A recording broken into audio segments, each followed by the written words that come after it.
लीजिए चाबी। निहारिका जोर से बड़ी सी मेज पर चाबी फेंक कर बोली, जहां उसके ससुर राजेंद्र बाबू बैठे हुए पेपर पढ़ रहे थे। चाबी तेजी से सरक कर राजेंद्र बाबू के पेपर पर जाकर गिरी और उन्होंने सिर उठाकर चश्मे को संभालते हुए हैरानी से देखते हुए कहा, ये क्या है बहू निहारिका। लेकिन निहारिका उनकी बात को अनसुनी करते हुए तेजी से सीढ़ियां उतरती हुई चली गई।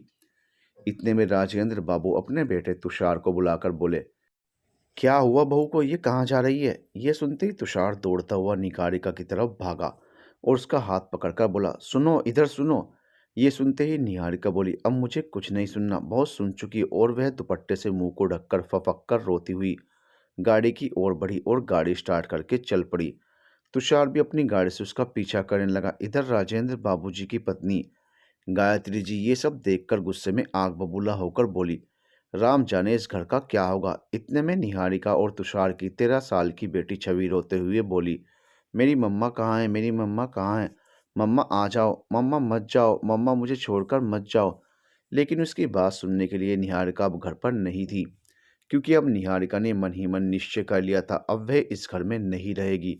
बहुत हो चुका, वह तुषार से तंग आ चुकी थी, उसके व्यवहार और उसके राव रंग से। क्योंकि तुषार की जिंदगी में निहारिका के लिए कोई जगह नहीं थी, वह इधर उधर ही मंडराता रहता था। देर रात को आना और फिर शराब के नशे में धुत होकर निहारिका के साथ गाली गलौज करना, उसे भला बुरा कहना, धन की अधिकता ने उसे अय्याश बना दिया था। निहारिका ये सब झेलते ढेलते अब उब चुकी थी। उसे अब अपनी जिंदगी में शांति चाहिए थी, क्योंकि उसे इस घर में कुछ नहीं मिला था। अगर वे कुछ थी तो केवल बड़े घराने की साज सज्जा की एकमात्र वस्तु, कहने के लिए दिखाने के लिए तुषार की पत्नी और बड़े घर की बहू। अब उसे जिंदगी में खालीपन लगने लगा था। देर रात घर में पार्टी का होना, तुषार के साथ कई दोस्तों और औरतों का आना अब उसे अखरने लगा था। लेकिन कभी उसके सास ससुर ने तुषार पर रोक टोक नहीं की, उसकी जिंदगी में कोई दखलंदाजी नहीं की। उल्टा ये कहकर बहुत खुश होते थे कि बड़े घर के लड़के तो इस तरह से एंजॉय करते ही हैं। अगर निहारिका इस घर में थी तो केवल अपनी बेटी छवि के लिए। उसकी जान केवल अपनी बेटी में ही बसती थी। जाने कितने सपने उसने अपनी बेटी को लेकर सजाए थे, लेकिन तुषार को अपनी बेटी छवि की कोई फिक्र नहीं थी।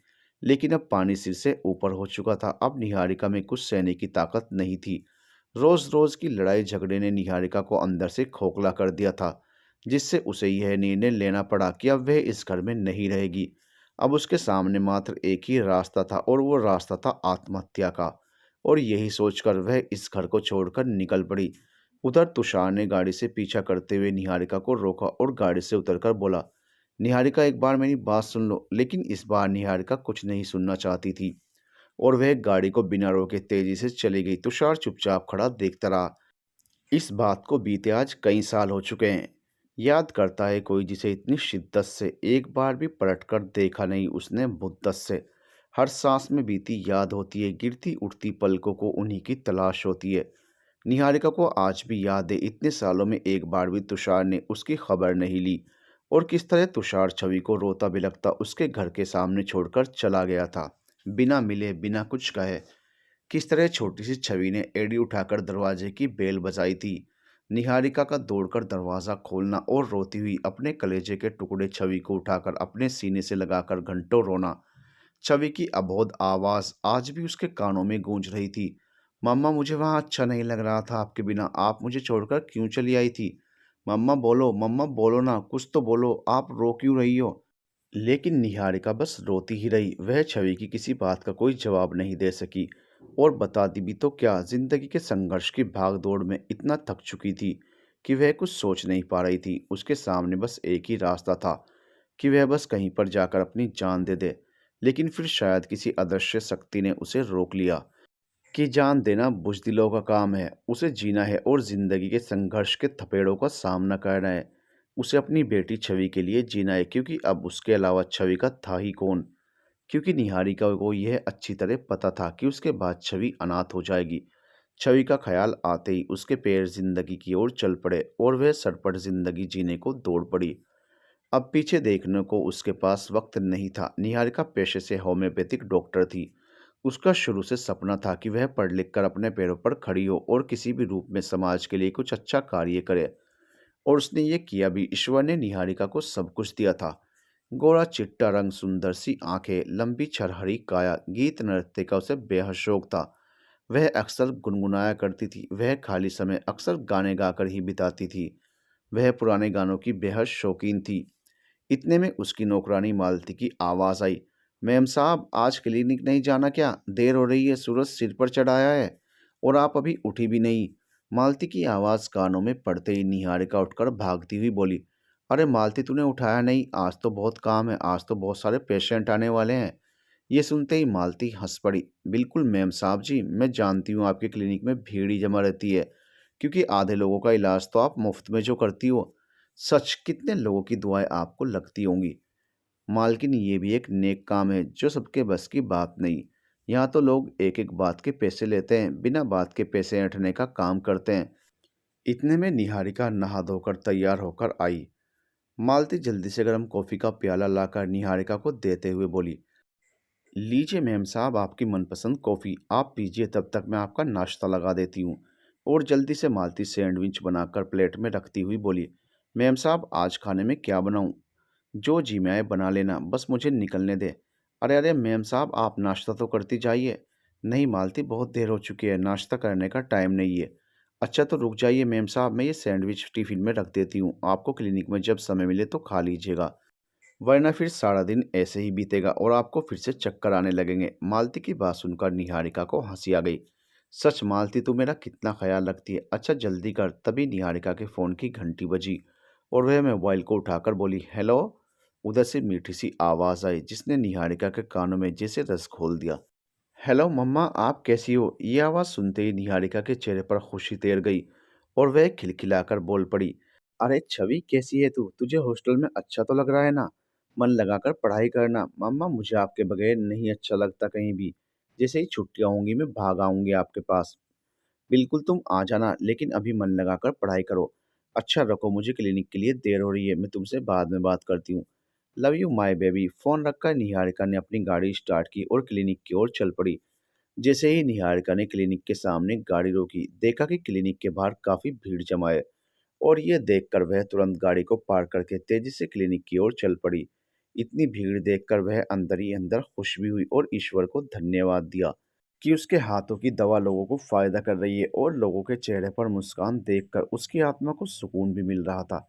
क्लिनिक के अंदर अपनी सीट पर बैठते ही बारी बारी लोग आने लगे और वह सभी के दवाइयों के पर्चों को इकट्ठा करके दवाइयाँ देने में लग गई।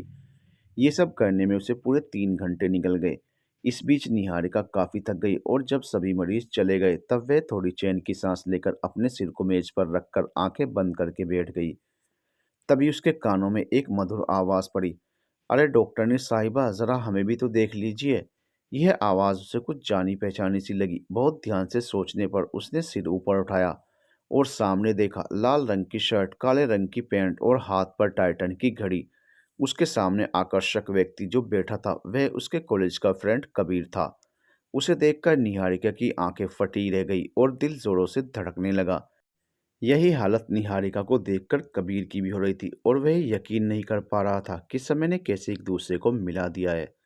अचानक निहारिका के मुंह से निकला, कबीर तुम? यही शब्द कबीर के भी थे। निहारिका, तुम यहाँ? ये सुनकर निहारिका आश्चर्यचकित रह गई और बात को आगे बढ़ाती हुई बोली, हाँ मैं यहाँ। क्यों, मैं यहाँ नहीं हो सकती क्या? लेकिन कबीर तो निहारिका को ही एकटक देखता रह गया। उसकी नज़र निहारिका के चेहरे से हट ही नहीं रही थी। उसके चेहरे पर घुंघराली लट जो बार बार अटखेलियाँ खेल रही थी, चेहरे पर छोटी सी लाल रंग की बिंदी पूरे चेहरे की शोभा ही बदल रही थी। बड़ी बड़ी आंखें, खिली खिली पलके, गालों पर हंसते हुए डिंपल पड़ना और कमल से होंठों पर काला तिल, मानो उस चेहरे को हर बुरी नज़र से बचाता हो। ये सब देखकर कबीर अपने अतीत में चला गया। उसे आज भी याद है वह निहारिका को कितना चाहता था और वही चाहत आज भी शायद दिल में जिंदा है, जिस वजह से वह इस उम्र तक तन्हा है। उसे किसी साथी की ज़रूरत ही नहीं पड़ी और वह अपनी उन हसीन यादों के साथ आज भी तरोताज़ा है। थोड़ी ही देर में कबीर वर्तमान में आते हुए बोला, लेकिन शब्द तो जैसे उसके मुंह में ही अटक कर रह गए थे। उसे इस तरह देखकर निहारिका मुस्कुरा उठी और अपनी सीट से उठकर बोली, कहो कबीर, कैसे आना हुआ और ज़िंदगी कैसी चल रही है? कहाँ खो गए? कुछ बोलो तो सही। तुम्हारी फैमिली में सब ठीक तो है ना? ये सुनकर कबीर बोला, अभी मुझे देर हो रही है, मैं फिर आता हूँ। शायद कबीर आज कुछ बोलने की स्थिति में नहीं था और वह अपने अतीत में इस कदर डूब गया था कि उसे उभरने में अभी समय लगता। वह उल्टे पांव क्लिनिक से बाहर की ओर चल पड़ा। उसे इस तरह जाते देख निहारिका भी बेचैन हो उठी, लेकिन कुछ कह न सकी। कहते हैं ना, वक्त आने पर ही सारी परतें खुलती हैं, चाहे यादों की हो, चाहे मुलाकातों की हो। निहारिका के दिलो दिमाग से कबीर उतर ही नहीं रहा था। उसे हर तरफ कबीर ही कबीर दिखाई दे रहा था। कहते हैं ना, तकदीर जिनसे मिलाती नहीं उनसे मोहब्बत भी गजब की होती है। ना चाहते हुए भी निहारिका अतीत के समंदर में डूबी जा रही थी। उसे आज भी याद है किस तरह कबीर उसके प्यार में दीवाना था। उसके हाथ पर काले पट्टे की टाइटन घड़ी उसे बेहद पसंद थी और आज इतने सालों बाद उसके हाथ पर वही घड़ी देखकर वह अचंभित रह गई कि क्या कबीर को आज भी उसकी पसंद का उतना ही ख्याल है जितना उस वक्त हुआ करता था। लाल रंग की शर्ट, काली पैंट सब निहारिका की ही पसंद थी। जिस रूप में आज उसने कबीर को इतने सालों बाद देखा, यह सोचते हुए उसकी आंखों में आंसू भर आए। तेरे बिना जिंदगी से कोई शिकवा तो नहीं, शिकवा नहीं, शिकवा नहीं, शिकवा नहीं। ये गीत अक्सर निहारिका के होठों पर रहता था और कबीर उससे कितनी रिक्वेस्ट करता था इस गीत को सुनने के लिए। और निहारिका भी खुशी खुशी हर बार कबीर को इसी गीत को सुनाकर खुश कर देती थी। दोनों कितना खुश थे। अक्सर खाली समय दोनों एक साथ बिताया करते थे। आज इतने सालों बाद कबीर को देखकर निहारिका को वह सारे पल याद आ गए जो उसकी जिंदगी में एक हसीन समय बनकर आए थे और कभी ना भूलने के लिए दिल में एक छाप बनकर रह गए। उसे वह पल भी याद आ गया जब हाथ में एक लाल गुलाब देकर कबीर ने उसे शादी के लिए प्रपोज किया था। लेकिन निहारिका अपने माता पिता के सम्मान में कोई कमी ना हो इस वजह से कभी कबीर को हाँ नहीं कह सकी, क्योंकि उसे पता था उसके माता पिता इस शादी के लिए कभी राजी नहीं होंगे। कबीर ने उसे कितना मनाया था, शादी के बाद हम दोनों अपने मम्मी पापा को मना लेंगे। लेकिन निहारिका के रास्ते यहीं से कबीर से अलग हो गए थे, क्योंकि वो नहीं चाहती थी उसके माता पिता को कोई दुख पहुंचे और वह अपनी जिंदगी और महत्वाकांक्षाओं समेत आगे बढ़ गई।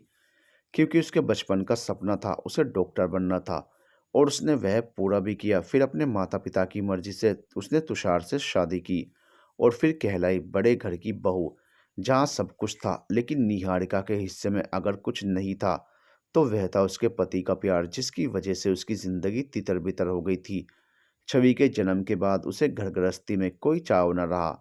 आज इतने सालों बाद कबीर को अपने सामने देखकर वह कुछ समय के लिए फिर से अपने अतीत में जाकर मुस्कुराई थी। ऐसा लग रहा था मानो जिंदगी ने फिर से बाहें फैला दी हों उसे अपनी आगोश में भरने के लिए। लेकिन परिस्थिति और समय के रंग ने उसे फिर से इजाज़त नहीं दी और वह फिर से कुछ नहीं कह सकी, अपने दिल के दर्द को बयान नहीं कर सकी। आज निहारिका समय से पहले ही उठकर तैयार होने लगी। शायद उसके दिल में कहीं न कहीं कबीर से मिलने की हुक उठ चली थी। उसे जल्दी तैयार होते देख उसकी नौकरानी मालती ने अचानक पूछ लिया, क्या बात है मेम साहब, आज आप बहुत जल्दी तैयार हो रही हैं, क्या कोई इमरजेंसी है? अपनी नौकरानी मालती की बात सुनकर निहारिका स्तब्ध रह गई। अब उसे क्या जवाब दे, मन ही मन यह सोच रही थी और फिर वह अपने ही मन में ये सवाल कर बैठी, मैं आज इतनी जल्दी क्यों तैयार हो रही हूँ? क्या मुझे कबीर से मिलना है? क्या कबीर भी मुझसे मिलना चाहता है? कहीं ऐसा तो नहीं कि उसकी चाहत समय के साथ ख़त्म हो गई हो? मैं यूं ही बेकार में उससे मिलने की सोच रही हूँ। इतने में मालती की आवाज़ फिर से उसके कानों में टकराई। क्या बात है मेम साहब, आप कुछ बोल क्यों नहीं रही हैं? मालती के बार बार पूछने पर निहारिका बोली, अरे कुछ काम होगा तभी तो तैयार हो रही हूँ, ला जल्दी से कॉफ़ी पिला, या आज तो अपनी मेम साहब को ऐसे ही भेजेगी? यह सुनकर उसकी नौकरानी मालती यह कहती हुई किचन में दौड़ गई, नहीं नहीं मेम साहब, ऐसा कैसे हो सकता है कि मेरी प्यारी सी मेम साहब भूखी चली जाएं। मैं अभी तुरंत कॉफ़ी लाती हूँ और आज तो मैंने आपकी पसंद का नाश्ता भी बनाया है। और इतने में मालती निहारिका के हाथ में गर्म कॉफ़ी की प्याली और दूसरे हाथ में गर्म पोहे की प्लेट पकड़ाते हुए बोली, ये लीजिए मेम साहब, मशरूम और पनीर मिक्स पोहा जो आपको बहुत पसंद है।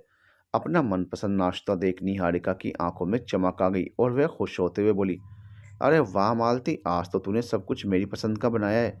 चल आज शाम को मैं तेरे लिए कुछ अच्छी सी चीज़ लेकर आती हूँ और ये ले पकड़ 500 रुपये तेरा इनाम। अपनी मेम साहब के हाथों से 500 रुपये लेते हुए उसकी आंखों में आंसू आ गए और बोली, मेम साहब आपके प्यार के आगे ये 500 रुपये या इससे बढ़कर धन दौलत मेरे लिए कुछ नहीं है। बस आप खुश रहती हैं तो मैं भी खुश रहती हूँ। आप ज़्यादा सोचा ना करें, हमेशा खुश रहिए, बस मैं यही चाहती हूँ। मालती की बातें सुनकर आज निहारिका का दिल भर आया और वह मन ही मन सोचने लगी, और आखिरकार निहारिका के मुंह से निकल ही गया, खुश रहना या दुखी रहना अपने हाथ में नहीं होता मालती। यदि किस्मत में सब अच्छा होता है तो हर इंसान खुश रहता है। कौन नहीं चाहता खुश रहना। ये बोलती हुई वह अपनी गाड़ी स्टार्ट करती है और क्लिनिक की ओर चल देती है। जैसे ही क्लिनिक के पास जाती है तो देखती है कि कबीर आज फिर से उसी लाल शर्ट और काली पैंट, हाथ में वही टाइटन की घड़ी पहने हाथ बांधकर क्लिनिक के सामने खड़ा हुआ है। ऐसा लग रहा था मानो वह भी उसी बेकरारी से निहारिका का इंतजार कर रहा हो। निहारिका ये देखकर अंदर ही अंदर बहुत खुश होती है, लेकिन अगले ही पल उदास भी हो जाती है, क्योंकि उसे पूरी तरह यह पता है कि अब वह शादीशुदा है, वह किसी की पत्नी है। भले ही उसे पत्नी का सुख और दर्जा ना मिला हो, किसी की माँ है, इसलिए वह अपने अतीत को कहीं न कहीं वहीं पर रोक देना चाहती है। वह अपनी गाड़ी को किनारे पर पार्क करती है और गाड़ी का दरवाज़ा खोलकर निकलते ही उसकी नज़र कबीर पर टिक जाती है। इतने में गाना बज उठता है, तेरे बिना जिंदगी से कोई शिकवा तो नहीं। और कबीर हेलो करके मोबाइल फ़ोन उठाता है और उसकी किसी से बात होती है। थोड़ी देर में फ़ोन बंद हो जाता है। ये गाना कबीर के फ़ोन की कलर ट्यून थी। अब तो निहारिका को पक्का पता चल गया था कि कबीर के दिल में कहीं न कहीं निहारिका आज भी जिंदा है, और वह अंदर ही अंदर दुख को भुलाकर खुशी से झूम जाती है। शायद ये खुशी उसके चेहरे पर बहुत सालों बाद आई थी। वह छुपाकर भी नहीं छुपा पा रही थी। मिलकर बिछड़ना दस्तूर है ज़िंदगी का। एक यही किस्सा मशहूर है ज़िंदगी का, बीते हुए पल कभी लौट कर नहीं आते। यही सबसे बड़ा दस्तूर है ज़िंदगी का। लेकिन निहारिका आज कहीं न कहीं आने वाले पलों का स्वागत भी कर रही थी। क्लिनिक खोलते ही निहारिका अपनी सीट पर बैठकर दवाइयों के सारे पर्चे और अपनी फाइलें देखने लगती है। इतने में कबीर अंदर आकर सामने वाली कुर्सी पर बैठ जाता है। उसके मोबाइल की रिंग फिर से बज उठती है। तेरे बिना जिंदगी से कोई शिकवा तो नहीं। और कबीर फोन को उठाकर हल्की सी मुस्कुराहट में किसी से बात करके फोन को स्विच ऑफ कर देता है। कबीर अभी भी निहारिका को एकटक देख रहा था और मन में जाने कितने सवाल एक साथ तैर गए, लेकिन कबीर की कुछ पूछने की हिम्मत नहीं हो पा रही थी। इतने में निहारिका बोल पड़ी, कहो कबीर, कैसे आना हुआ? कल भी तुम जल्दी में चले गए, क्या प्रॉब्लम है तुम्हें? उसकी बात को सुनकर कबीर बोला, प्रॉब्लम थी, लेकिन अब तुम्हें देखकर सारी प्रॉब्लम जाती रही। उसकी बातों को सुनकर निहारिका के चेहरे पर मुस्कुराहट आ गई और वह बोली, अरे वाह, ऐसा भी होता है क्या? वह चेहरे के हाव भाव छुपाते हुए बोली, अगर ऐसा होने लगे तब तो लोग मेरी दवाइयाँ लेना ही छोड़ देंगे और मुझे देखकर ही ठीक हो जाएंगे। निहारिका की इस बात पर कबीर को भी थोड़ी राहत मिली और वह कंफर्ट फील करने लगा। उसके चेहरे पर भी हंसी आ गई। कबीर कुछ कहने ही वाला था, तब तक निहारिका का फ़ोन बज उठा। निहारिका ने फ़ोन उठाते ही कहा, हेलो डियर छवि। उधर से छवि की आवाज़ आई, हेलो मम्मा, आप कैसी हो? मुझे आपके बगैर यहाँ बिल्कुल भी अच्छा नहीं लग रहा है। बेटा मन लगाकर पढ़ाई करो, छुट्टियाँ होते ही मैं तुम्हें लेने आ जाऊँगी। अच्छा भी रखो, अभी मैं क्लिनिक में हूँ, मैं तुमसे शाम में बात करती हूँ। निहारिका के इस तरह फ़ोन पर बात करते हुए कबीर मन ही मन समझ गया कि यह निहारिका की बेटी का ही फ़ोन है। निहारिका फ़ोन रखते ही कबीर से बोली, अच्छा बोलो कबीर, तुम आए क्यों थे? क्या दिक्कत है तुम्हें? ये सुनकर कबीर बोला, कुछ नहीं, कुछ दिनों से तबीयत कुछ भारी लग रही थी, लेकिन अब ठीक है। ये सुनते ही निहारिका कबीर से पूछ बैठी, अच्छा ये बताओ कबीर, तुमने अपने फ़ोन की कॉलर ट्यून के लिए यही गाना क्यों चुना? तुम्हें पता है ये गाना मुझे बहुत पसंद है। शायद उसकी पसंद आज भी मेरी पसंद है। यह सुनकर निहारिका चुप रह गई और बात को टालते हुए बोली, अच्छा ये बताओ तुम्हारी फैमिली में कौन कौन है? मेरी फैमिली में मैं हूँ और मेरी सुनहरी यादें। किसी के साथ बिताए लम्हों को मैंने आज भी सहेज कर रखा है। मैं और मेरे लम्हों के बीच कौन आ सकता है? ये सुनते ही निहारिका स्तब्ध रह गई। कबीर, तुम क्या कहना चाहते हो? कबीर हंसते हुए बोला, जो तुमने पूछा मैंने उसका जवाब दिया। अच्छा छोड़ो, तुम बताओ तुम्हारी फैमिली में कौन कौन है? अभी जिसका फ़ोन आया था वह तुम्हारी बेटी थी ना? निहारिका ने हाँ में सिर हिलाते हुए कहा और फिर कुछ न बोल सकी और उसके चेहरे पर उदासी छा गई। कबीर निहारिका के चेहरे की उदासी को साफ पढ़ रहा था। क्या बात है निहारिका, तुम कुछ बोल क्यों नहीं रही हो? लेकिन निहारिका कुछ देर चुप सी रह गई। कबीर निहारिका को परेशान नहीं करना चाहता था। निहारिका, तुम्हारे चेहरे की उदासी और खामोशी मुझे सब बता रही है। मैं तुम्हें परेशान नहीं करना चाहता, ना ही मैं तुमसे कोई ऐसी बात पूछना चाहता हूँ जिसे तुम नहीं बताना चाहती हो। और ये कहते हुए वह जाने के लिए उठकर खड़ा हो गया। अब निहारिका की आंखों से आंसुओं की झड़ी सी लग गई। शायद उसने इन आंसुओं को कितने सालों तक रोक रखा था। आज बेहिसाब वही आंसू जज्बात के रूप में बह पड़े।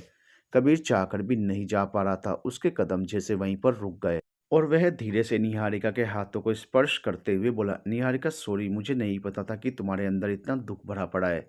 निहारिका कबीर के प्यार भरे स्पर्श को बखूबी महसूस कर रही थी और शायद इस स्पर्श से वह निकलना भी नहीं चाह रही थी। अंदर ही अंदर वह जैसे कह रही थी, रुक जाओ कबीर। कबीर भी शायद उसकी मौन भाषा को समझ चुका था और वह वापस सीट पर बैठ गया और उसके हाथों को पकड़ते हुए बोला, संबंध बेशक एक हो, लेकिन ऐसा हो जो अल्फाज से ज्यादा खामोशी को समझे। लेकिन निहारिका की आंखों से आंसू रुकने का नाम नहीं ले रहे थे। कबीर निहारिका को रोते देख सह नहीं पा रहा था। वह बोल पड़ा, चुप हो जाओ और मुझे बताओ, अगर तुम मुझे आज भी। कबीर ये कहकर चुप हो गया। निहारिका अपनी सिसकती हुई आवाज में बोली, हाँ कबीर, मैं किसी की पत्नी हूँ और बहुत बड़े घराने की बहू भी हूँ, एक बेटी की माँ भी हूँ। लेकिन लेकिन क्या? कबीर ने आवेश में पूछा। बताओ निहारिका, लेकिन क्या? सब कुछ तो है तुम्हारे पास, तब तुम दुखी क्यों हो? सिसकती आवाज में निहारिका बोली, शादीशुदा होते हुए भी मेरा पति मेरे पास नहीं है। मैं केवल उसके लिए एकमात्र खिलौना थी और उस बड़े घर के किसी कोने में सजाई हुई एक सजावट का सामान। किसी को मेरी भावना की कोई कदर नहीं थी। मैं अगर आज जिंदा हूँ तो केवल अपनी बेटी के लिए। एक बाप का क्या फर्ज होता है अपनी बेटी के लिए, वह मेरे पति को नहीं पता है। वह केवल अपनी मौज मस्ती अय्याशी में ही डूबा रहता है। आज इतने सालों में एक बार भी उसने मेरी खबर नहीं ली और न ही अपनी बेटी की। कुछ रिश्ते बनाए नहीं जाते, वह बिना बनाए दिल के पास आकर थम जाते हैं।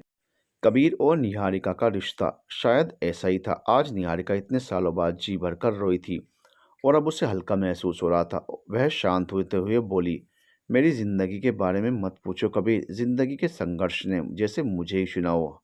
हर पल हर कदम पर मैं जिंदगी के इम्तिहान देते देते थक गई हूँ।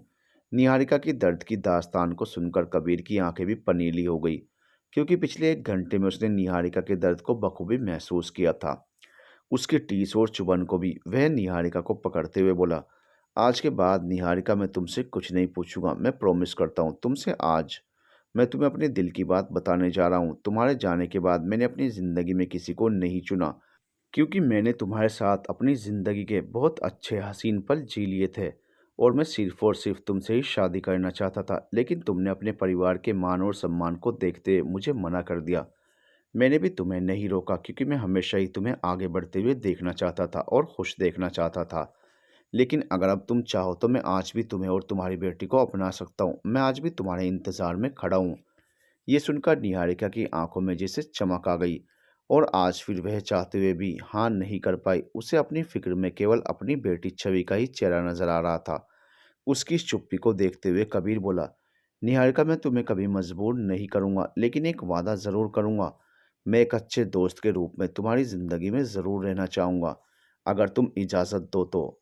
उसकी इस बात को सुनकर निहारिका के चेहरे पर हल्की सी मुस्कुराहट आ गई।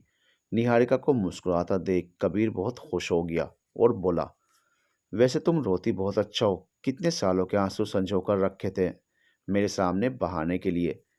कबीर अपनी जेब से रुमाल निकालकर निहारिका के आंसू पोंछता हुआ बोला, अब आगे से तुम कभी नहीं रोगी। और अपनी जेब से डेयरी मिल्क चॉकलेट निकालकर निहारिका को देते हुए बोला, अच्छे काम की शुरुआत मीठे से होनी चाहिए। इस पर निहारिका ने पूछा, कौन सा अच्छा काम? ये सुनते ही कबीर हंसकर बोला, अरे हमारी दोस्ती होने जा रही है डॉक्टरनी साहिबा।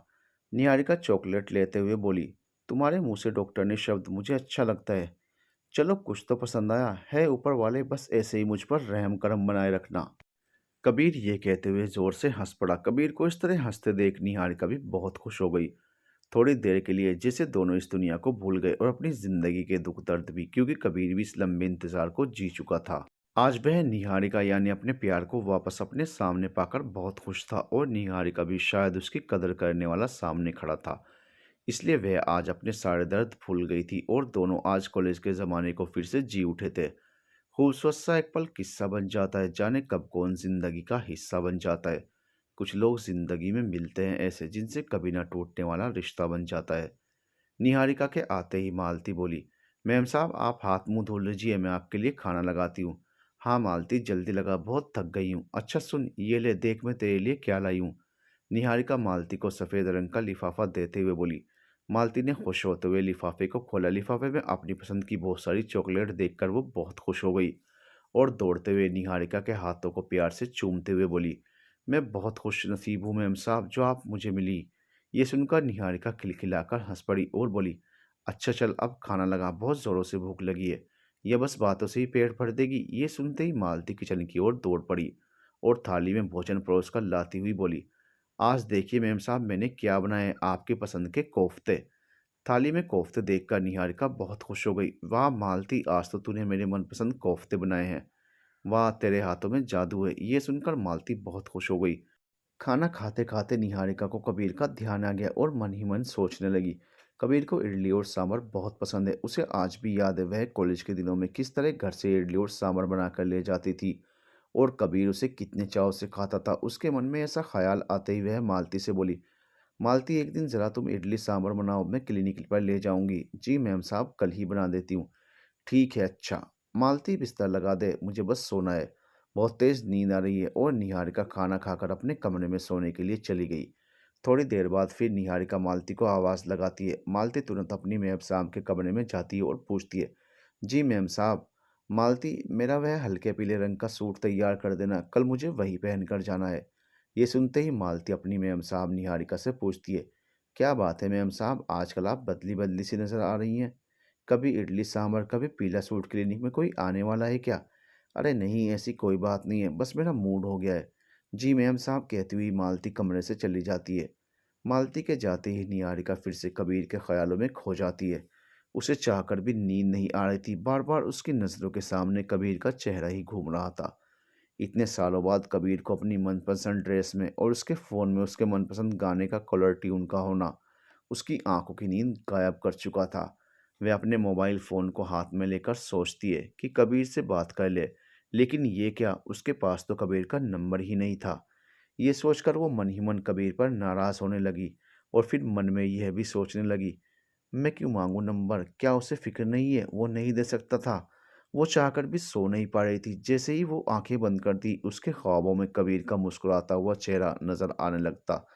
अपनी दोस्ती की आगोश में उसे भरने को बेताब कर जाता। निहारिका की जिंदगी में भी इतने सालों बाद खुशियों ने दस्तक दी थी। जैसे वक्त ने हर शय को पलट कर रख दिया। उसकी आंखों में आंसू की जगह खुशियों ने अब चमक भर दी थी। जीने को जिंदगी ने खूबसूरत लम्हों के साथ अपनी बाहें फैला दी थी। खुशनुमा पल मोतियों की तरह जैसे उसके दामन में सिमटने को आतुर हो गए थे। वह अब जिंदगी को भरपूर जीना चाहती थी। अपनी जिंदगी के उन बीते कड़वे पलों को बिल्कुल नहीं याद करना चाहती थी। उसे आज भी याद आ जाता है, पिछली जिंदगी किसी सदमे से कम नहीं थी। जिस पति के साथ उसने अग्नि के 7 फेरे लिए थे, जिसके हाथों से उसने मंगलसूत्र पहना था, जिसके हाथों ने उसकी मांग में सिंदूर भरा था, उस पति को उसकी रत्ती भर भी कदर नहीं थी। उसे आज भी याद है, सुहागरात के दूसरे ही दिन वह झिड़की हुई नौकरानी के सामान हो गई थी। और कितनी बहनें में से तुषार ने उससे कहा था, मैंने अपनी माँ के लिए बहू ला दी, इस घर में देख रेख और काम करने के लिए एक औरत की ज़रूरत थी, मैंने वह पूरा कर दिया, बस इससे ज़्यादा मैं कुछ नहीं कर सकता। कभी उसके पति तुषार को निहारिका के लिए समय नहीं होता था, वहीं दूसरी औरतों के साथ वह दिन रात बिताता था। अगर कहीं उसके दोस्तों की आवभगत में कोई कमी हो जाती तो वह उसे इस कदर पीटता था। तुषार के किए अत्याचार उसे आज भी याद थे। बहरे में से पीटने से उसकी पीठ का दर्द आज तक नहीं गया था। अचानक निहारिका की आंखों से फिर से आंसू बह निकले और वह उन आंसुओं के साथ कब सो गई उसे पता ही नहीं चला। अगले दिन निहारिका पीले सूट में तैयार होकर क्लिनिक के लिए निकल पड़ी। इतने में पीछे से मालती की आवाज़ आई, मैम साहब ये टिफ़िन तो लेते जाइए, संभाल कर पकड़िए, इडली और सांभर दोनों गर्म है और सीधा ही रखिएगा वरना सांभर छलक जाएगा। अरे लाला, मैं तो भूल ही जा रही थी। ठीक है बाबा, सीधा ही पकड़ूंगी। निहारिका टिफिन को बगल की सीट पर संभाल कर रख देती है और ड्राइव करते हुए क्लिनिक की ओर चल देती है। रास्ते में बार बार निहारिका को यही ख्याल आ रहा था, क्या आज कबीर की नज़र उसके पीले सूट पर पड़ेगी। उसे कॉलेज का वह दिन याद आ जाता है जब वह पीला सूट पहनकर गई थी। किस तरह कबीर उसे पूरा दिन अपनी आंखों से निहारता रहा था और बार बार उसकी तारीफ में शायरियाँ सुना रहा था और कई बार उसे पीला सूट पहनकर आने को कहा था। निहारिका को पता था कबीर को पीला रंग बहुत पसंद है। बातों ही बातों में रास्ता कब कट गया पता ही नहीं चला और वह गाड़ी पार्क करके क्लिनिक की ओर चल पड़ी। क्लिनिक खोलकर अपनी सीट पर बैठकर वह रोजाना की तरह अपनी फाइलें और पर्चे सही करने लगी। थोड़ी देर में मरीजों का तांता लगना शुरू हो गया और वह अपने काम में व्यस्त हो गई। लेकिन आज निगाहें बार बार दरवाजे पर ही जा रही थी। निहारिका की आंखों को बेसब्री से कबीर का इंतजार था, लेकिन कबीर की कोई खबर नहीं थी। निहारिका अंदर ही अंदर परेशान होने लगी और कहीं ना कहीं थोड़ा गुस्सा भी आने लगा। देखते ही देखते पूरा दिन निकल गया। शाम के 5 बजने को आ गए, लेकिन कबीर अब तक नहीं आया था। निहारिका ना चाहते हुए भी बार-बार दरवाजे पर टकटकी लगाए जा रही थी, जैसे उसे लग रहा था कबीर आएगा ज़रूर। उम्मीद भी बड़े कमाल की चीज़ होती है, सब्र गिरवी रखकर इंतज़ार थमा देती है। उसके इंतज़ार में जैसे निहारिका की आंखें बार-बार कह रही थी, हर वक्त तेरी जुस्तजू और आने की आस रहती है, तुझे देखने को बेताब ये आंखें बेजार रहती हैं। सब कुछ है बस केवल तू नहीं, जाने क्यों ज़िंदगी यूं ही उदास रहती है।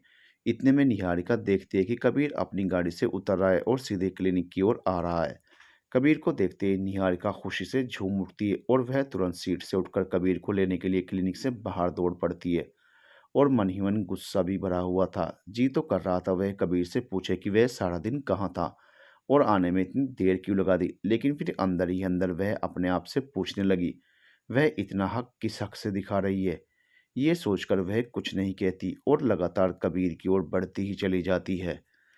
निहारिका को इस तरह अपनी ओर आते देख कबीर भी बहुत खुश होता है और उसे पीले सूट में देखकर उसका जी चाहता है कि वह निहारिका को गोद में उठा ले। लेकिन वह अपने आप को रोकता हुआ कहता है, आज तो बहुत सुंदर लग रही हो डॉक्टरनी साहिबा। कबीर के मुंह से फिर से अपने लिए डॉक्टरनी शब्द सुनकर निहारिका खिलखिला कर हंस पड़ती है और कहती है, हाँ आज मूड हुआ तो मैंने यह पीला सूट पहन लिया। मूड हुआ या किसी की पसंद का ख्याल रखते हुए पहना है। ये सुनकर निहारिका शर्मा सी जाती है और दोनों हाथों से अपने मुंह को छुपा लेती है। अरे अरे, डॉक्टरनी साहिबा को शर्माना भी आता है। कबीर की बातें सुनकर निहारिका बहुत खुश हो रही थी और फिर दोनों क्लिनिक में आकर बैठ जाते हैं। निहारिका धीरे से टिफिन निकालती है और कबीर को देते हुए कहती है, लो तुम्हारी मनपसंद डिश। कबीर टिफिन को खोलते हुए कहता है, हाँ यार आज सुबह से कुछ नहीं खाया, बहुत भूख भी लगी है। तुम्हें कैसे पता कि मुझे ज़ोरों की भूख लगी है और तुम मेरे लिए टिफिन लेकर आई। कबीर की बातें सुनकर निहारिका मन ही मन कहती है, मुझे तुम्हारे दिल की हर बात पता है कबीर। उसे इस तरह सोचता हुआ देखकर कबीर पूछता है, डॉक्टरनी साहिबा कहाँ खो गई। मैंने कुछ पूछा, आपने जवाब नहीं दिया। के पूछने पर निहारिका तुरंत बातों को टालते हुए कहती है, अच्छा अब टिफिन खोलो और खाओ, तुम बातें बहुत करते हो।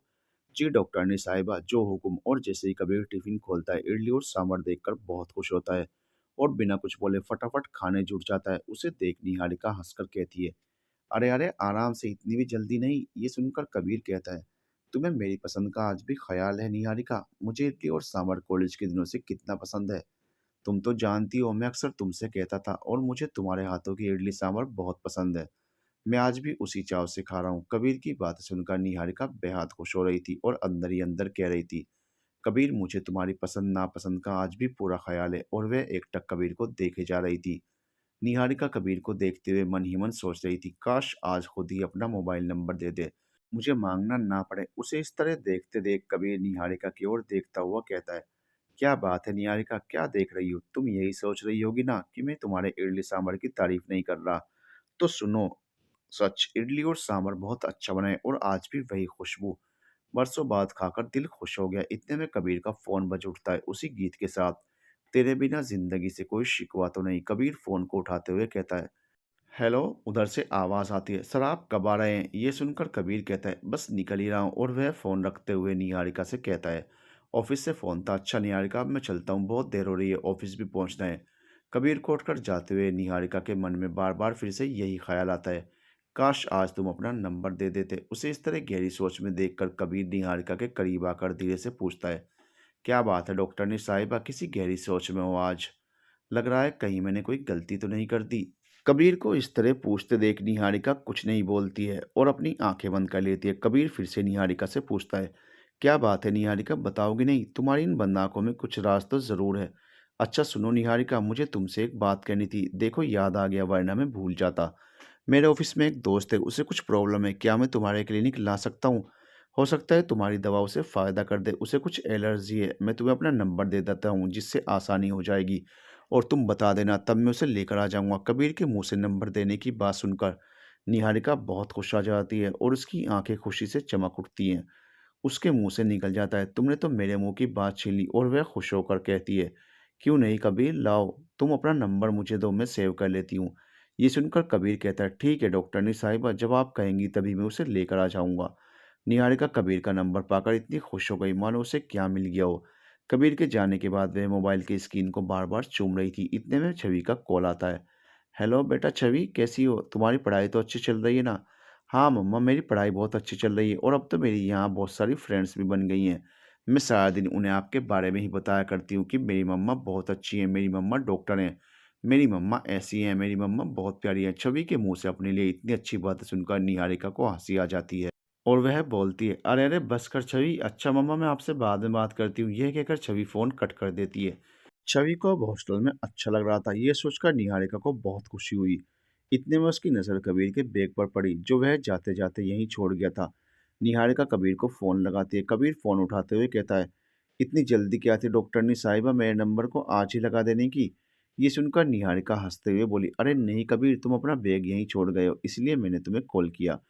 ऑफिस जा रहे हो तो ज़रूरत तो पड़ेगी ना। अरे बाप रे, मैं अभी आया।" और थोड़ी देर में कबीर क्लिनिक में आकर निहारिका को देखते हुए अपना बैग उठाता है और कहता है, "अच्छा हुआ डॉक्टरनी साहिबा आपने याद दिला दिया, वरना आज तो मेरी खैर नहीं थी। तुम बहुत भुलक्कड़ हो कबीर।" तिरछी नज़रों से देखकर निहारिका बोली। कबीर निहारिका को देखते हुए बोला, "आपकी नाकों में डूब जाने के बाद कैसे होश में रह सकता है कोई?" और वह निहारिका को प्यार से देखते हुए चल देता है। कबीर के मुंह से ये बात सुनकर निहारिका अंदर ही अंदर बहुत खुश होती है और वह हमेशा के लिए कबीर को अपने दिल में कहीं कोने में सहेज कर रख लेना चाहती है। अगले दिन निहारिका सुबह 5 बजे ही उठकर तैयार हो गई, क्योंकि आज उसका जन्मदिन था और वह इस दिन मंदिर जाकर मंदिर के सामने बैठे गरीबों को दान करना नहीं भूलती थी। क्योंकि कहते हैं ना, मुख से लिया हुआ ईश्वर का नाम और हाथ से किया हुआ दान कभी व्यर्थ नहीं जाता। वैसे ही फोन कॉल आने का तांता लगा हुआ था, एक के बाद एक कॉल आते ही जा रहे थे। निहारिका कभी किसी का आशीर्वाद लेती तो किसी को थैंक यू डियर कहकर फोन रख देती। इतने में उसकी बेटी छवि का भी कॉल आ जाता है। निहारिका ने फोन उठाया, तब तक उधर से छवि की आवाज आई, "हैप्पी बर्थडे मम्मा, मेरी प्यारी मम्मा, लव यू मम्मा। मम्मा मुझे आने का बहुत मन है, लेकिन अभी मेरे एग्जाम होने वाले हैं, इसलिए मैं नहीं आ पाऊंगी, क्योंकि मुझे एग्जाम के लिए बहुत स्टडी करनी है।" "कोई बात नहीं छवि, तुम पहले अपने एग्जाम की तैयारी करो और एग्जाम दो।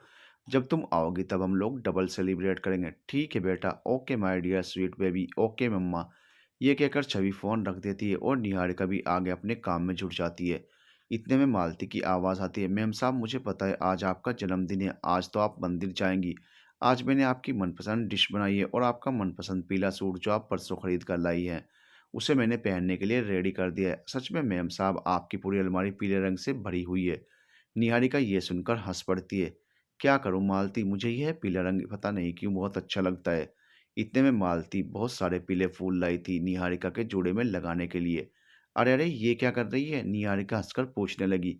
"कुछ नहीं मैम साहब, आज मैं बगीचे से कुछ पीले फूल ले आई थी, मुझे याद था आपका जन्मदिन, तो मैंने पहले ही सोच कर रखा था कि मैं आपके जोड़े में लगा दूंगी। सच आप कितनी सुंदर लग रही हैं, आपको किसी की नज़र न लगे।" "तू भी ना मालती," ये कहकर निहारिका तैयार होने चल दी और मालती से कहती है, "जल्दी नाश्ता लगा।" "जी मैम साहब।" मालती किचन में चली जाती है और ज़रा सी देर में कॉफ़ी और नाश्ता लाकर टेबल पर रख देती है और थोड़ी देर में निहारिका नाश्ता करके क्लिनिक के लिए निकल पड़ती है। निहारिका बार बार मन में यही सोच रही थी, क्या कबीर को उसका जन्मदिन याद होगा? और ये सोचते सोचते वह क्लिनिक पर पहुंच जाती है और जाकर तुरंत फाइल और सारे कागज़ ठीक करने लगती है। कुछ देर में मरीजों के आने की कतार लग जाती है। ये सब करते करते शाम हो जाती है, लेकिन अभी तक कबीर का कोई पता नहीं था। निहारिका मन ही मन सोचती है, क्या अब कबीर को उसका जन्मदिन याद नहीं? और फिर वह मन ही मन निराश होने लगती है। तब तक उसे याद आता है, अरे मंदिर भी जाना है, और वह उठकर मंदिर जाने की तैयारी करने लगती है। लेकिन इतनी ही देर में कबीर आता हुआ दिखाई देता है। उसके हाथ में बड़ा सा डब्बा था। ये देखकर निहारिका हैरान हो जाती है और आश्चर्य में पड़ जाती है और मन ही मन सोचती है, कबीर के हाथों में ये क्या है? इतने में कबीर अंदर आकर निहारिका की मेज पर वह डब्बा रख देता है और अपने मोबाइल से हैप्पी बर्थडे सॉन्ग बजा देता है और साथ साथ खुद भी गाता है और बड़े प्यार से पीला गुलाब का फूल निहारिका के हाथों में देता हुआ कहता है, "जन्मदिन मुबारक हो डॉक्टरनी साहिबा।" ये देखकर निहारिका को मानो दोनों हाथों में पूरा आसमान मिल गया हो। वह खुशी से उछल पड़ती है और जोरों से कबीर को गले लगा लेती है।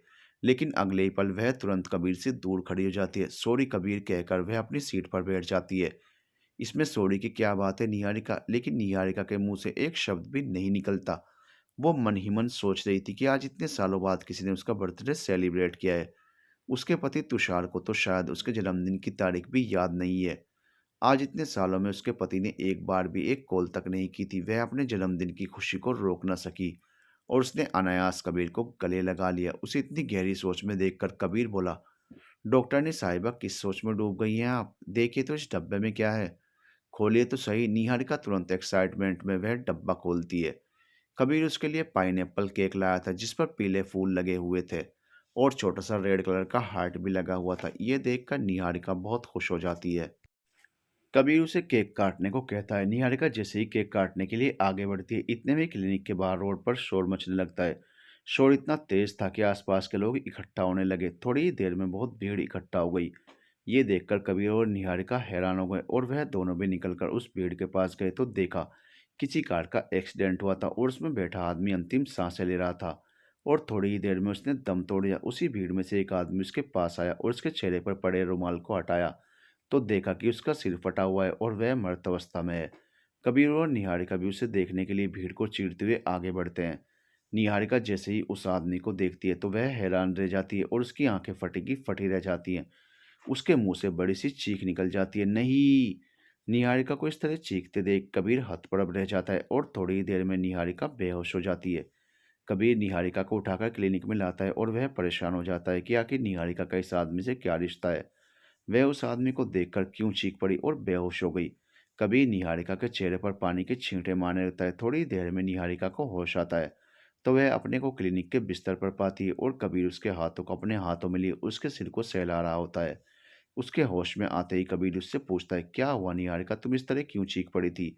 धीरे धीरे निहारिका को फिर से वही सब याद आने लगता है। कबीर के बार बार पूछने पर भी निहारिका कुछ नहीं बोल पाती, लेकिन उसकी आंखों में से आंसू बहे जा रहे थे। कबीर जोर से निहारिका को हिलाते हुए पूछता है, क्या हुआ निहारिका, तुम्हें, तुम इस तरह क्यों चीख पड़ी, आखिर क्या बात है। मैं भी जानना चाहता हूँ। लेकिन निहारिका कुछ बोलने की स्थिति में नहीं थी। थोड़ी ही देर में कबीर भी शांत हो जाता है और धीमे स्वर में कहता है, कोई बात नहीं निहारिका, तुम नहीं बताना चाहती तो मत बताओ, लेकिन मुझे इतना ज़रूर पता है कि तुम्हारा उस आदमी से ज़रूर कोई ऐसा रिश्ता है जिसको देखते ही तुम्हारे चेहरे का रंग बदल गया और तुम कुछ बोल भी नहीं पा रही हो। ये कहते हुए कबीर क्लिनिक से जाने लगता है। कबीर को जाते देख निहारिका बोल पड़ी, तुम जानना चाहते हो कबीर, तो सुनो मैं बताती हूँ तुम्हें। ये आदमी और कोई नहीं, मेरा पति तुषार है। ये मेरा वही पति है जिसने आज तक मेरी और अपनी बेटी की कोई खबर नहीं ली। ये सुनते ही कबीर हैरानी में पड़ जाता है और लड़खड़ाते स्वर में कहता है, मैं सोच भी नहीं सकता निहारिका कि ऐसा आदमी तुम्हारा पति हो सकता है जो दिखने में एकदम शैतान सा लग रहा था। उसके चेहरे की बड़ी बड़ी दाढ़ी देखी थी तुमने? हाँ, कपड़े जरूर उसने महंगे पहने हुए थे और पास में बोतलें देखी थी। तुम तो बेहोश हो गई थी, मैंने सब देखा था। और उसकी जेब से एक लेटर भी निकला था जिस पर लिखा हुआ था, नीहू मुझे माफ कर देना।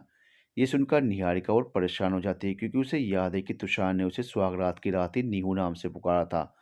उसके बाद तो वह इस नाम को भी भूल गया था। क्या हुआ निहारिका, अब किस सोच में पड़ गई? बताओ मुझे, कबीर के पूछने पर निहारिका कहती है, मेरे पति ने मुझे केवल एक ही रात के लिए नीहू नाम दिया था। उसके बाद तो वह मुझे भूल ही गया था। बताओ कबीर, अब माफ करने को बचा ही क्या है जिसने पूरी जिंदगी अपनी पत्नी और बेटी की सुध तक न ली हो। तो ईश्वर ही माफ कर सकता है, मैं कौन हूँ। सच कबीर, नशा किसी भी चीज का हो, जब हद से ज्यादा हो जाता है तो वह इंसान को बर्बादी की कगार पर पहुंचा देता है। तुषार को अपने पैसे और शराब का नशा था। वह इस रास्ते पर इस कदर आगे बढ़ गया था कि अब उसे अच्छे बुरे का कोई ज्ञान नहीं था। देर रात पार्टियों में रहना उसका शौक बन गया था। इसके पीछे वह अपना परिवार भूल गया था। कहाँ आज मेरा जन्मदिन था, देखो कबीर मेरी किस्मत, ईश्वर ने मुझे क्या दिखा दिया। आखिर मैंने क्या बिगाड़ा था किसी का। ये सुनते ही कबीर बोला, जो कुछ भी हुआ निहारिका उसे बुरे सपने की तरह भूल जाओ और अपनी जिंदगी में आगे बढ़ो। कैसे भूल जाऊं कबीर, जिस तरह जिस हालात में मैंने तुषार को देखा, मैं दावे के साथ कह सकती हूँ कि वो किसी के प्यार में धोखा खाया होगा जिसके लिए उसने मुझे छोड़ दिया। लोग धोखा गलत इंसानों से खाते हैं और बदला अच्छे इंसानों से लेते हैं। एक बार दिल टूट जाए तो शायद ही जुड़ पाता है। निहारिका की बात सुनकर कबीर बोला, दुनिया में ताकतवर इंसान वह होता है निहारिका जो धोखा खाकर भी दूसरों की मदद करना नहीं छोड़ता। और मैंने यह खूबी तुम में देखी है और शायद तुम उस अदृश्य ताकत से ही अभी तक जीती आई हो। ये सुनकर निहारिका बोली, हाँ कबीर तुमने सही कहा, लेकिन एक बात मैं जरूर जानती हूँ, धोखा देकर कोई बचता नहीं। इस जिंदगी में किसी ना किसी की बददुआ से तबाह कर देती है। मुझे कितना विश्वास था तुषार पर, लेकिन निहारिका मैं आज यह जरूर कहना चाहूंगा कि तुषार पर विश्वास करना शायद बेवकूफ़ी थी।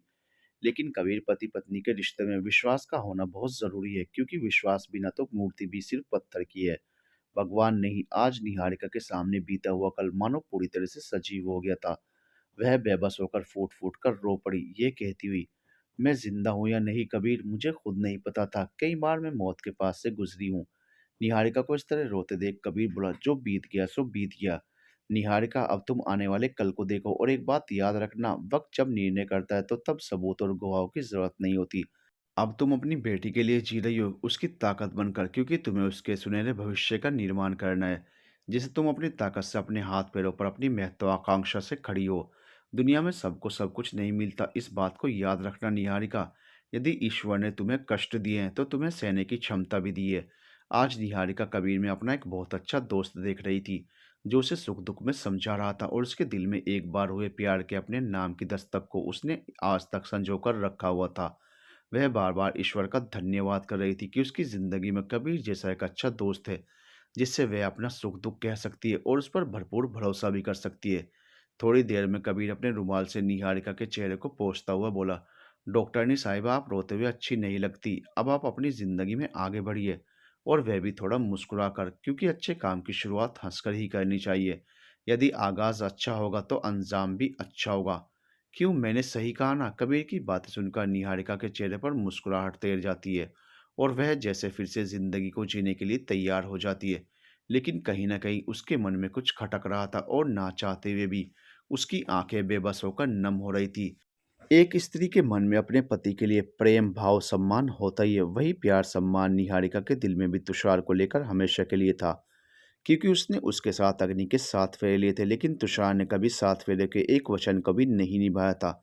भले ही निहारिका अपने पति से दूर हो गई थी, फिर भी वह उसके नाम की सुहागन थी।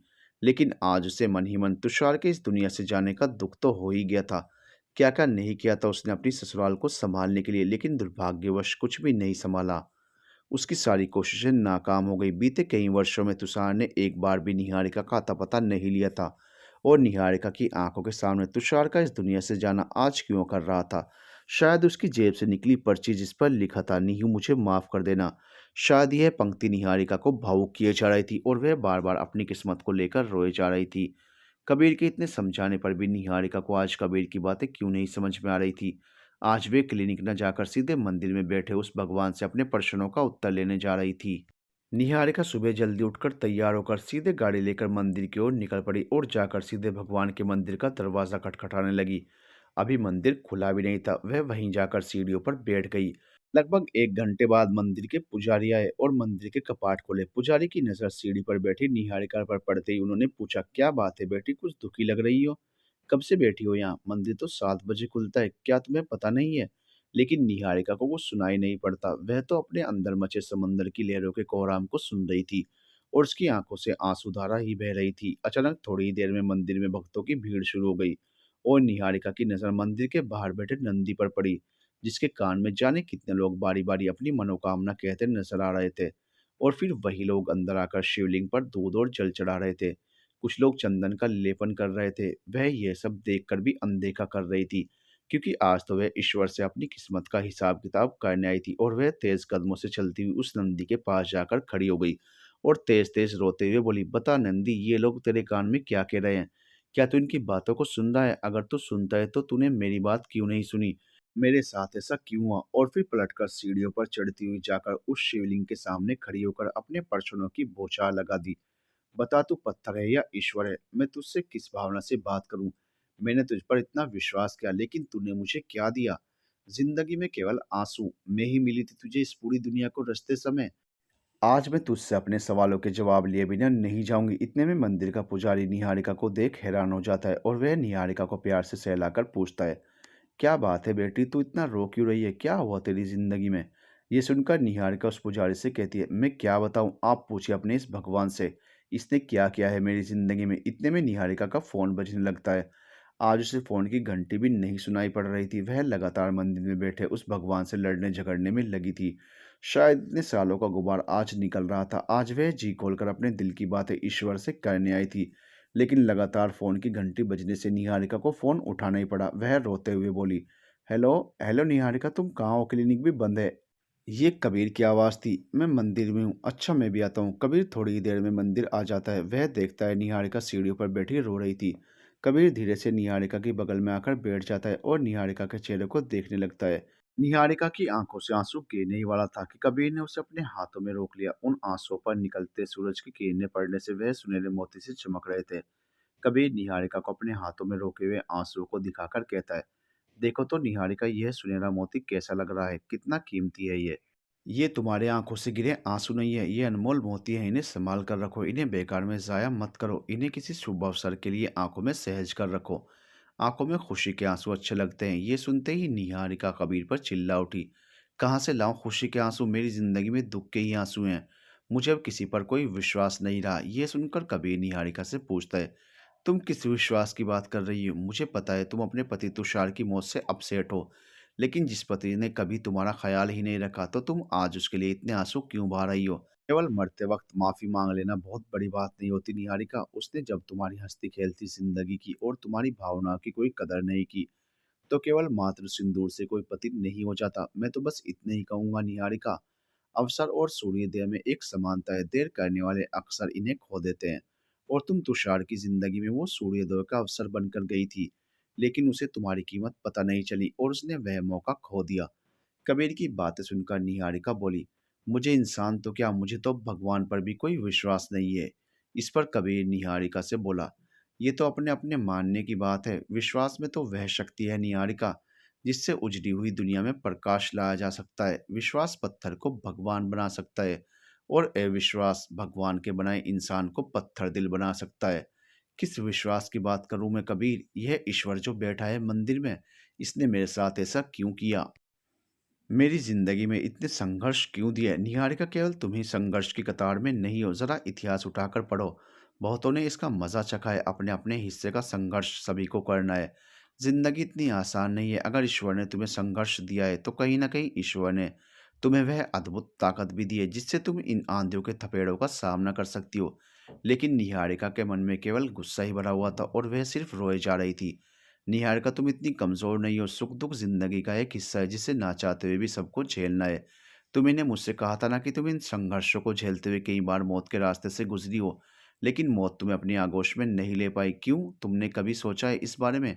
क्योंकि मौत तुम्हें चाहकर भी मौत की नींद नहीं सुला पाई, क्योंकि उस वक्त भी ईश्वर हर पल हर कदम पर तुम्हारे साथ था, और तुम्हें अपनी बाहों में थामे हुआ था। ज़िंदगी में टेंशन किसको नहीं है, संघर्ष तनाव किसको नहीं है? फिर भी इन लबों पर जिसके मुस्कान है, वही हर हाल में खुश है। तो मुस्कुराकर जीने में क्या हर्ज है? उम्र थका नहीं सकती, ठोकरें गिरा नहीं सकती। अगर जिद हो जीतने की, तो हार हरा नहीं सकती।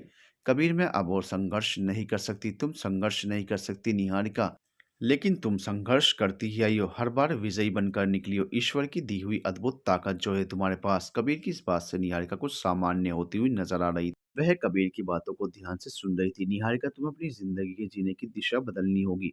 अब तुम अपने लिए नहीं, दूसरों के लिए जियोगी। वैसे भी तुम दूसरों के लिए ही जी रही हो। तुमने आत्महत्या क्यों नहीं की? या यूं कहूं, ईश्वर ने तुम्हें इस पथ पर बार बार जाने से क्यों रोक लिया? तुम्हारे सामने तुम्हारी बेटी छवि की जिंदगी है, और तुम अपने क्लिनिक में कितने लोगों का निःशुल्क इलाज करती हो। शायद उन लोगों की दुआएं तुम्हारे साथ थी, और तुम चाहकर भी अपने अस्तित्व को मिटा नहीं सकी।